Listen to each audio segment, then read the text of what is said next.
I have something I really, really want to share with you. You might think it's a little bit weird, because I kind of thought it was weird when I first heard about it. It's a Margarita cupcake. It's lime curd with tequila in it. It's fantastic. You want to make a cupcake. The cupcake has some lime zest and lime juice in it. It's actually 2 tablespoons each of lime juice and lime zest. Also 2 tablespoons of juice. It's funny because they looked really juicy, though I do still think I'm going to get 2 tablespoons out of these 2, which is good. In this bowl I have 3 cups of all-purpose flour. It's a tablespoon of baking powder and a teaspoon of coarse salt. Over here in this mixer I have 2 sticks of room temp unsalted butter and 2 cups of sugar. Cream that up. I'm going to add my zest to that, but I like to add my zest during the creaming. I feel like it brings the flavor out a little bit more. Wow, look at the color of that sugar. It got really green. Add 4 large eggs, one at a time. And then add your dry ingredients, alternating with a cup of buttermilk and that 2 tablespoons of lime juice. So I'm just going to go ahead and add my lime juice to my buttermilk. That way I can add it all at once. Slow your mixer down and add the flour. You know, you can add all the flour at once and then all the liquid, but it sort of separates and it doesn't mix together as well. And then I think you have to beat it longer, so then maybe it gets a little tough because of the gluten in the flour. So that's why you do them in alternating. It just mixes much better. This is a cup of buttermilk.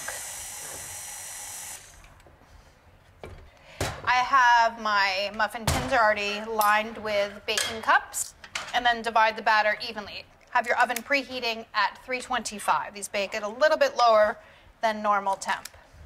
Generally, when you're filling cupcake liners, you want them about 2/3 full. These should take about 25 minutes to bake at 325 degrees.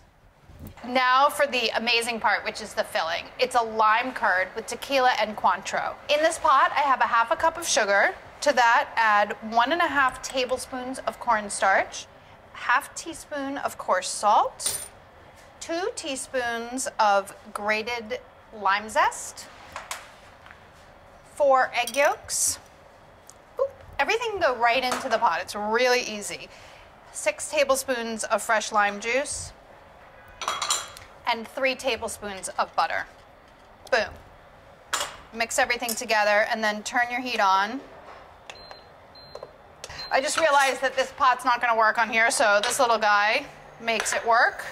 What you want to do is bring it to a boil and then cook it just at a boil for a few minutes just to activate the cornstarch, so that when it cools, it's nice and thick and works well as a filling.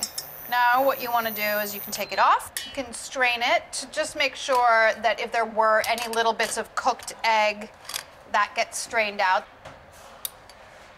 You do get a really nice, smooth and silky product when you do this.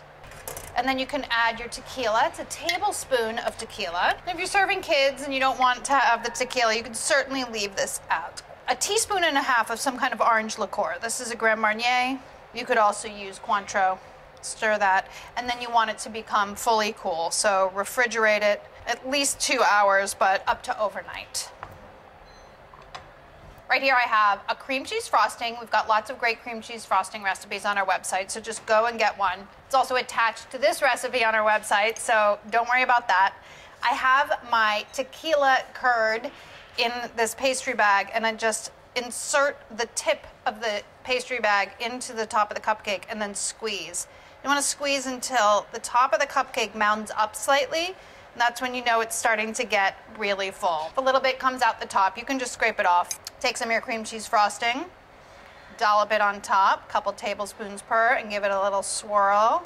This cream cheese frosting is extra special because it's got a little bit of sour cream in it, which makes it a little bit lighter. It's a little lighter and fluffier than your standard cream cheese frosting. So then you just swirl it on. And I mean, because I know you really want to see me eat one of these, I'm going to do this for you guys. It's going to make your day. Mmm. The curd in the center is really tangy and delicious. But you can only have one or you're going to get too drunk. Just kidding. Enjoy.